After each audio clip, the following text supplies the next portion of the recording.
welcome to the Artist Behind the Music Nashville series. Today we have Lyssa Coulter with us from Nashville. Welcome to the show, girl.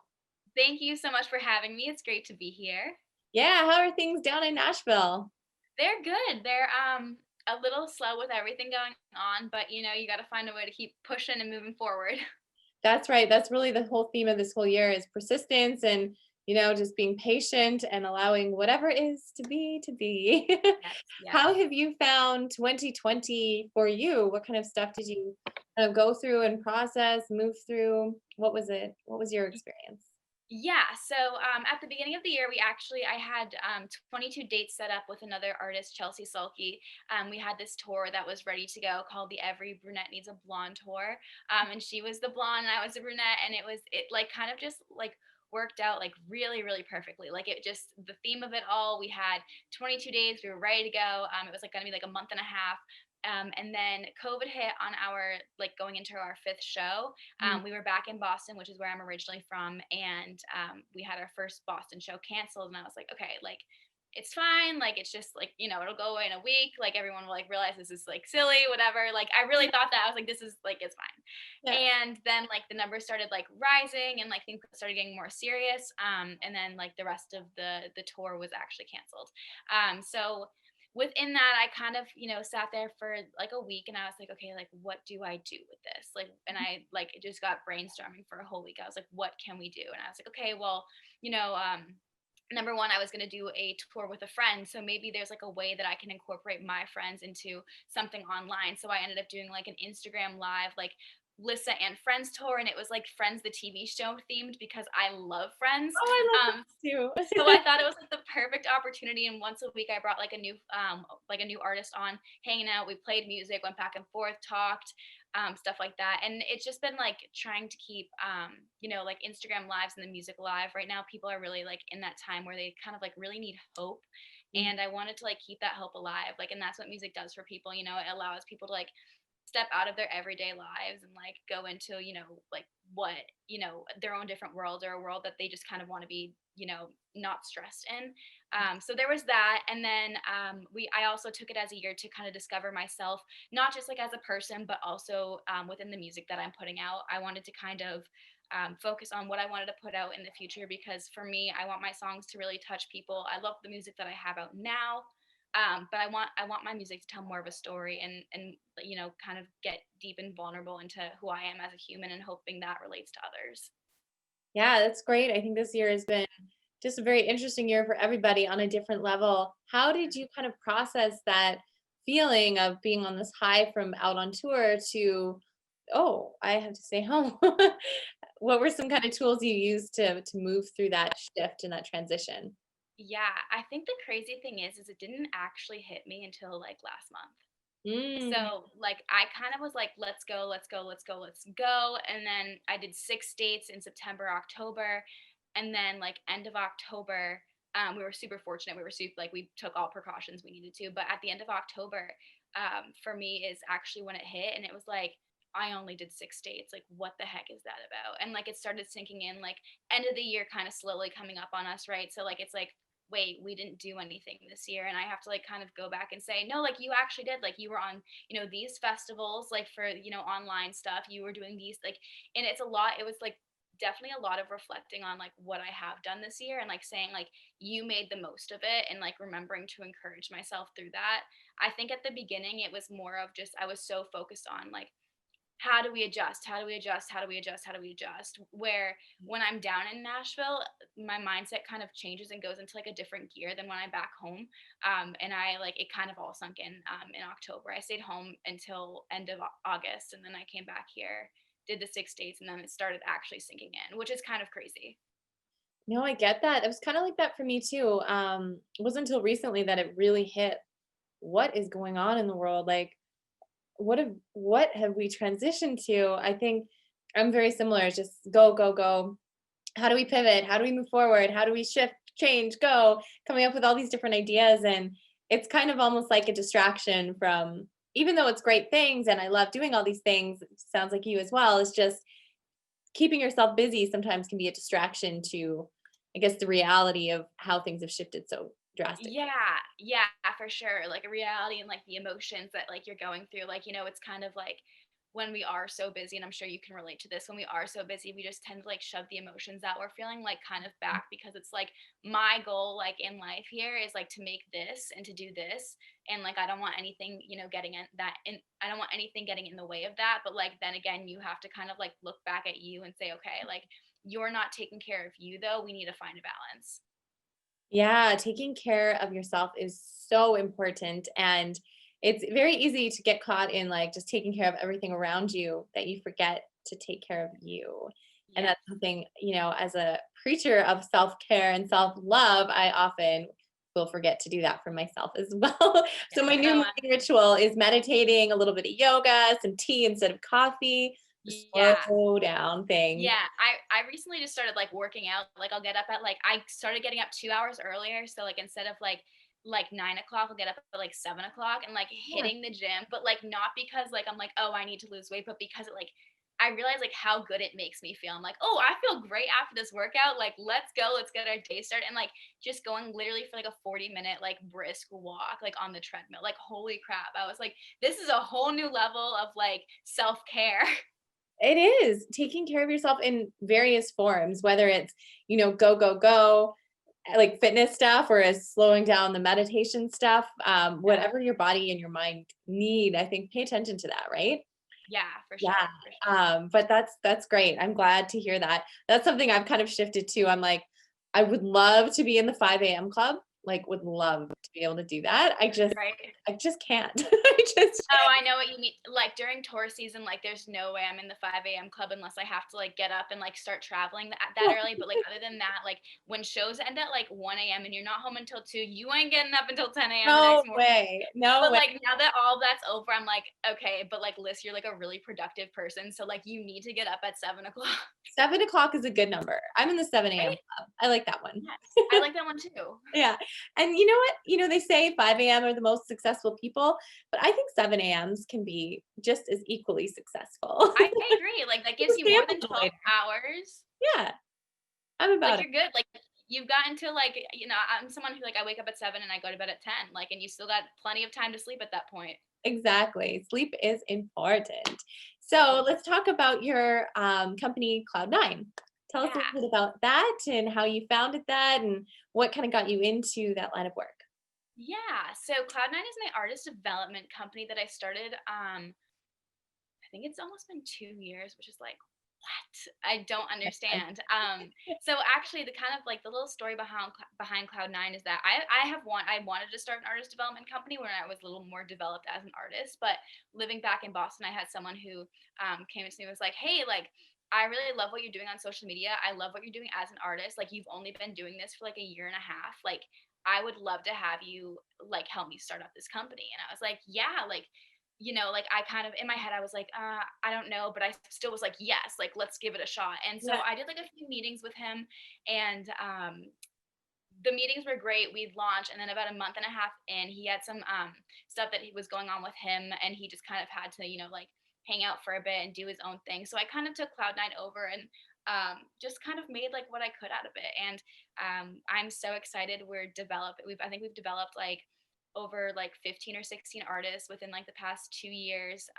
We just like signed on 3 this month, which is so exciting, especially during a time where money isn't coming in for musicians right now. Mhm. Like I love seeing these musicians wanting to kind of like take control of the situation and move forward as much as they can during this time. It's so like empowering and like so motivating to see other artists, especially the ones that we talk to a lot, do that. A lot of our artists are artists that have just started out in the industry and just need their feet in, and it's so fun working with them.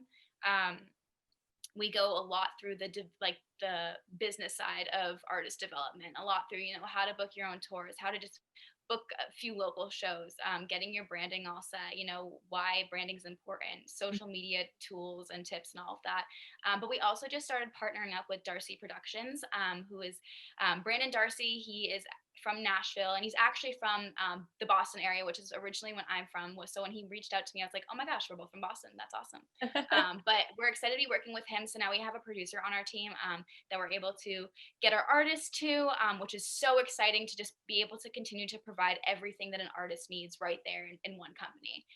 So we're really excited about that.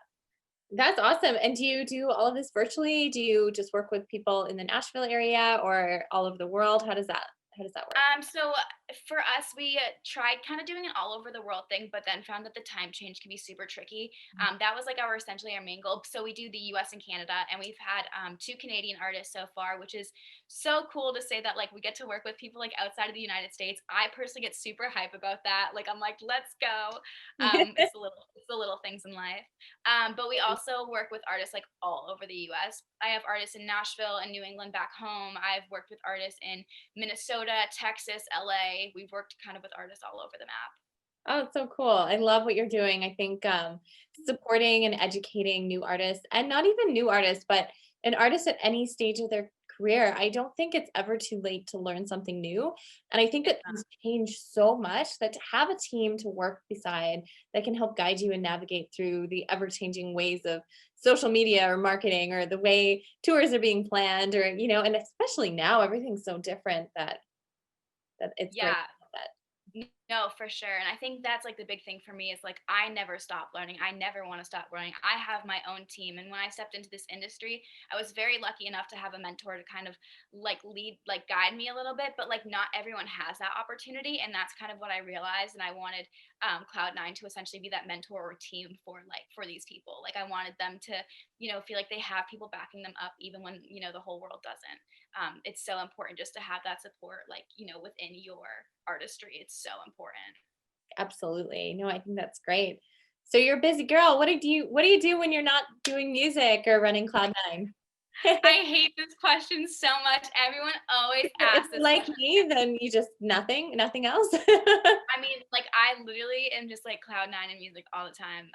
But I do work out in the morning.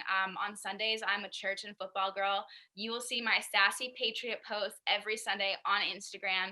People always come at me in the comments, and the Patriots won yesterday. So everyone in the comments, they all gotta watch out. And it was so funny. I'm like, stay humble, y'all. It was so funny. I love interacting with my fans and getting to know what they like to do, and like the football thing has been such a cool way to connect with them. It's like taking a love that I like love and like kind of putting like getting to know my fans through that way. It's so cool. I always have like Bills fans and Giants fans and like Steelers fans and Titans fans, which I've been paying attention to the Titans more often because I can't see the Patriots all the time when I'm down here. So it's just kind of been cool being able to relate through that. But that's like essentially like when I'm not working, that's what I do. And then I just kind of hang out, like chill, listen to music. Like it sounds so like unentertaining, but No, whenever I have a second to chill, I just chill. that's perfect. I think chilling is a very vital part of life. What would you say your top 3 artists are that you're listening to on your Spotify or iTunes, whatever you listen to? I listen to Taylor Swift on the daily. Yeah. Of course. Like I'm Old stuff or new stuff? Or both. I'm definitely more into her old stuff like as a whole, but folklore, I am so into the stories that she tells, the way that she writes. I've been just like so like attached to folklore. I love it. yeah, it's great. Another man. Oh, there's actually this new artist that my friend introduced me to yesterday. I have to look up the name of them. And I heard them, and I've been listening to them nonstop over the past 24 hours. Oh, cool. They're called Music Travel Love, and they do more of a cover like thing. They do a lot of covers. If you know like Boyce Avenue, like the YouTube like band, they do a lot of that. But it all sound like weirdly sounds like Christmas music, and it's so calming. It's so weird. So I definitely recommend them. And I'm trying to think. I've been like listening to like a lot of like Taylor Acorn a lot. I love Taylor Acorn. I don't even know. I think that those would probably be my top 3 that I've been listening to. That's great. No, I always love listening to new things and hearing what other people are listening to, because it's easy to get kind of stuck in what you're listening to, right? It just goes on routine. So it's always good to have have new things to listen to and check out. When Yes. you're songwriting, do you have any specific influences or ways that you like to songwrite, or any standout songwriting tips that you have? Oh man. Songwriting has like been actually a really big struggle for me, and I always like to explain this because I think when a lot of people come into the industry, they think, "Oh, I have to be a songwriter. I have to be good at it." Um, no, you don't. I am a perfect example of that. I I've used songwriting more of a coping mechanism rather than like a work thing. I do definitely go into co-writes when I do need new music, and I do definitely focus a lot on co-writing. But I found um, like sitting down and being able to write my own songs more of a coping mechanism because it allows me to be vulnerable. And like I think the best songs are the ones that I don't force. Mm. So whether that's writing 5 times a month or that's writing 30 times a month, it for me it's really just something that has to come to me. I can't just be like sit down and say, okay, let's write a song. I think one thing that has helped me a lot is just like journaling. Mm. Mm. Songwriting is a really big struggle for me. Journaling has helped me so much, and I get like so much out of journaling because I'm able to like just turn like a small like sentence into like this like metaphoric thing, which is cool. But I think just if you're someone who like just started songwriting, or you're someone who struggles with songwriting, I think the best thing to do is not force it and just journal. If anything, like even if it's 15 minutes every single day, just journal. Yeah, I really like what you said, how you don't have to be a songwriter to be in the music industry. I think that's very important because songwriting can be very overwhelming, and it can really bring up like thoughts like, oh, I'm not good enough, or I'm not like doing enough, Yeah. or all these things. But being a songwriter is a whole career in itself. So it's It very different than being a performer and an artist, right? Yeah, no, it really is. And I think that's the one thing that I had. And I think I still every now and then beat myself about it. I'm like, oh my God, like that person's so talented. I want to write like them. Like, why can't I do that? And then I kind of go back and I remember, okay, let's like, this is your end goal. And if you can add these little things, that's great. But like, don't beat yourself up over it. Like, these are things that you can practice and you can learn from people and you can grow on. So, Yeah, well said. I love that. Well, I'd love to hear you play if you're ready. yeah. Yeah. All right. So the first song I'm gonna do, I wrote with my friend Roger Hagopian, who's actually from New England. He was like the person who kind of taught me to songwrite. And by like taught me, I mean like he just sat like continued to sit down with me and like bring up ideas and just like really have patience with me within like writing a song, and kind of introduced me to like that whole world of songwriting, which has honestly like been such a blessing to just have had him in my life at that time and stuff like that. And this one is called Whiskey in the Twilight. It's just like a little fun summer song that we wrote. I'm someone who has gone through like way too many summer flings, and so we just wrote about them. Whiskey in the Twilight. I like that. Yeah.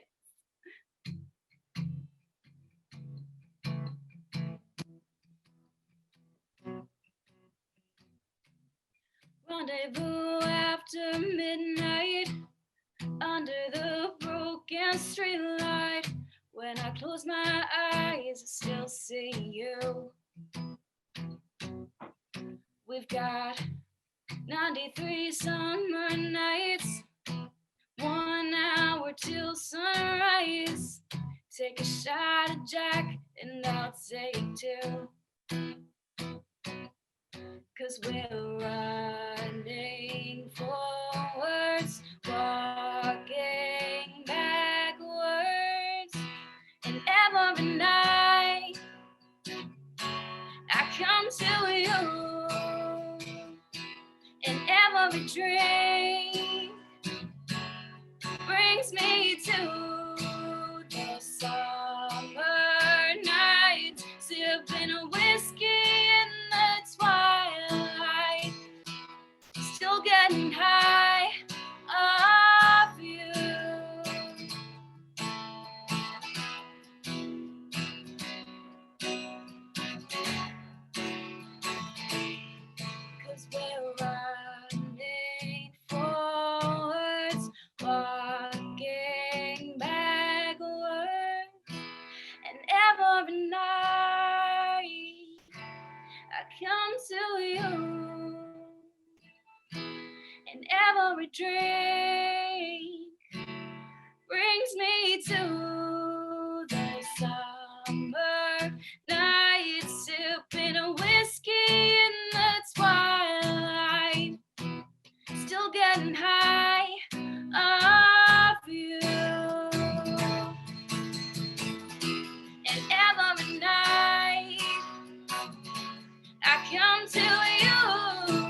like that Thank song. It's you. great.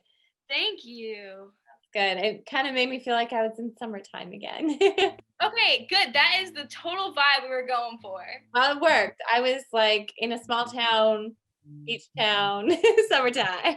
Yes, I grew up in like a little, people are like, there's country in New England. Yes, there's a lot of country in New England. And when I wrote this song, I like kind of just pictured like what like my summers kind of looked like, and um like small town living was kind of like, and I like kind of was able to collaborate all of that in, which is cool. Yes. Yeah, I love that state. It's a beautiful place, and Boston is just one of my favorite cities.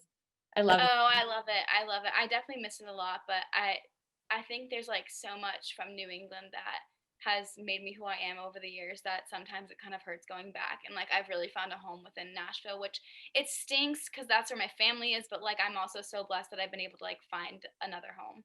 Yeah, totally. And to have that option to go back, right? Yes, You have two yeah, homes always.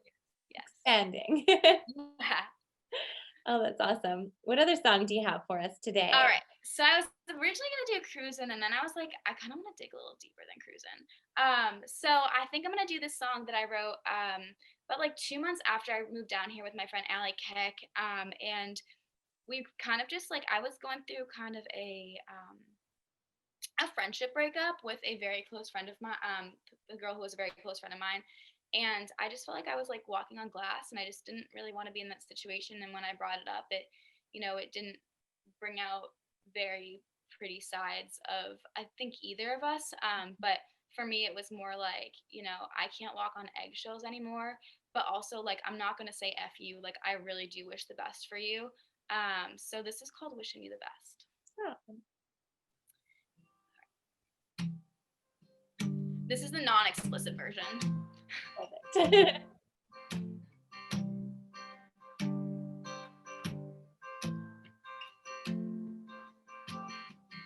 No sorrow, no lime. You were never the chasing kind. Big hair, good times. Wearing heels a little too high. And we owned that bar. Thinking one day we'd be the stars. And now watched your light burn out on mine, burn bright. And I had to decide if you were worth your pride. Go on, draw the line.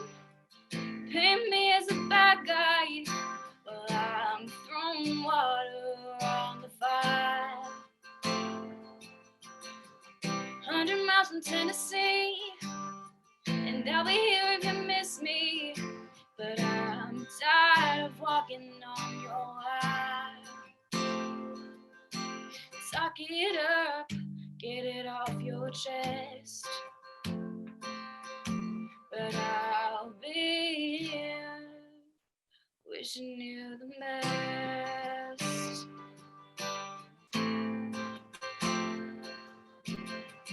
How could someone like me cause you to be losing sleep? And I'm the talk of the town since I decided not to hang around. And never did I have my doubts that we weren't going to make it through this drought. Yeah, go on and draw the line. Paint me as a bad guy. Well, I'm throwing water on the fire. 100 miles from Tennessee, and I'll be here if you miss me. But I'm tired of walking on your wire. Suck it up, get it off your chest. Well, I'll be here, wishing you the best.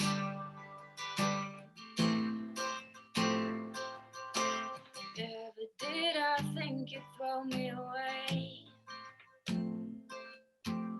or that there would ever come a They were you.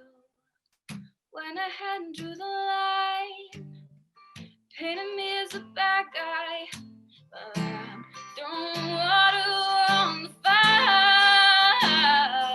Yeah, 100 miles from Tennessee, and I'll be here if you miss me.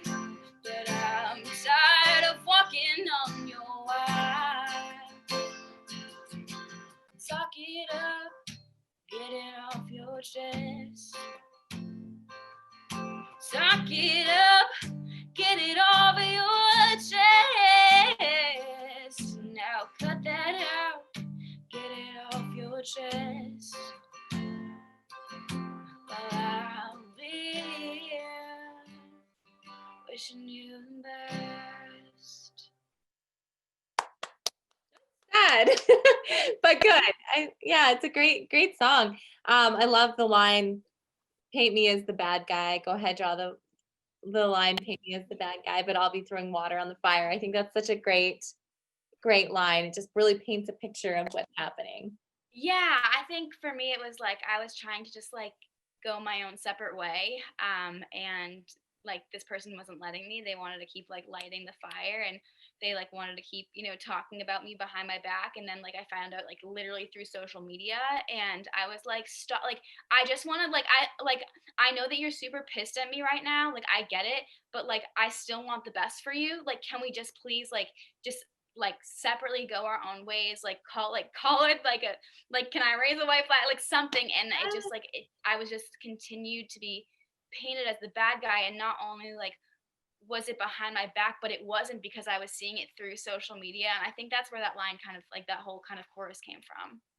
Yeah, I love that, but I hate that how social media makes it so much easier to be cruel to people, if you will, and It just is. even the younger generation, just with bullying and all of Yeah, those crazy things. Like, it is. It's it's crazy. And I think that's something that kind of touches home for me, because that's something that I don't talk about often, because I feel like a lot of artists have the same, oh, like I was bullied in like grade school, whatever, growing up. But like it is important to bring it up, that it just like doesn't happen after grade school. Like it does happen in the real world, like when you're an adult. Like it does. I cannot tell you the amount of times that I've seen my friends just be harassed and bullied by like other girls and guys, and like the group chats that have been so nasty. And it hurts me to see it, and it hurts me to go through, like have to continue to go through it. But I always go back to like we're always able to rise above it and learn from it, and just like take it as like experience, you know. Yeah, I think that's a great way to look at it. Just rise above, because being Yeah, part of it and fighting back is never going to help. It's adding fuel to the fire, not putting water on the fire, if you will, right? exactly, So, exactly. yeah, it's tricky. It's just be kind to people. I mean, being cruel doesn't make your life better. Yeah, and I think especially in the music industry, where what I'm from my experience, and I don't think not necessarily, I don't know if all artists have experienced this, but from Mhm. my experience, I've seen so much of like this person's cooler, so I'm gonna go hang out with them and follow what they do. And when in reality, it's like, I mean, they might look cool, but like at the end of the day, it's like how are they actually treating you as a human? Is that something that's going to help you? And I know that this industry is all about networking and finding your connections, but Mhm. sometimes you gotta kind of take a step back from that and say, okay, but like who really has my best interest at heart? It's so true. It's so true. I would say some great advice is look around your circle right now and who lights you up, who makes you feel like the best version of you. And those are the people you want to make sure you're spending your time with and giving your Yes. energy to.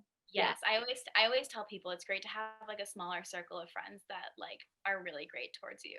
I think especially like I said, like in an industry where you want to be at least acquaintances with everyone, you really do have to find like your core group that is going to help you and like lift you up. And I unfortunately like still have not found. I have like a few groups here and there that I love to hang out with and stuff, and I have a few friends that like mean the world to me, but like I still haven't found that group yet, and it really does take a little while. But like at Yeah. least knowing that you have one or two friends that are there to like lift you up and support you like through every step of the way is honestly just so motivating. It is motivating. And even if they're not in the same city, right? It's just, that's the beautiful thing with technology, like my core group is kind of spread all over the place. And it's lovely when you can just pick up your phone after not talking to somebody for a few months and just chat with them like you just Yeah, saw yeah, them. So keep those people around. yeah, yes, no, for sure, I agree. Oh, I love this. Well, on the topic of advice, I always love to close these sessions with the question, if you had one message to share with the world, what would that be? Oh my gosh. Oh, you got the emotions running with that one. I'm like already almost like in tears. Oh, I love life. I have this this whole like quarantine thing has made me like appreciate and love life so much more. Mhm. Um like just live every day to your fullest. Like even if you can only put 50% of that in, put 100% of that like 50% in. Like Mhm. live every day like it is literally your last, and it doesn't matter if that means taking new risks, if it means just working hard. Like there are so many people who don't get the opportunity to do some of the things that we have the opportunity to do in life, and I just feel so fortunate to be able to do that. And I always just tell people like, especially in this industry, like you don't understand how many people wish they could do, like wish they had the confidence, wish they had the finances, wish they had whatever, the drive to do like what you do. Like just take your passion and run with it, because there are so many people that like just can't or don't know how to, or life gets cut short or whatever. Like just be so thankful for every single day, every challenge, every opportunity. Like just learn from it all and just, just keep going. Well said. I like that a lot. It's very important to live every day because you're right. We don't know. We don't know what's tomorrow. We don't have any control over the plan. We just have control over today, right? Yeah, So love it. exactly. Love big. Be kind. Oh, I love that. Well, it's been so great chatting with you. I love hearing your story and all that you do. I think it's very motivating and inspiring. So keep it up. And I cannot wait to hear what your new sound comes out. And we'll make sure we share it with the world. Yes, I can't wait. Thank you so much for having me. You're so welcome. Thanks so much.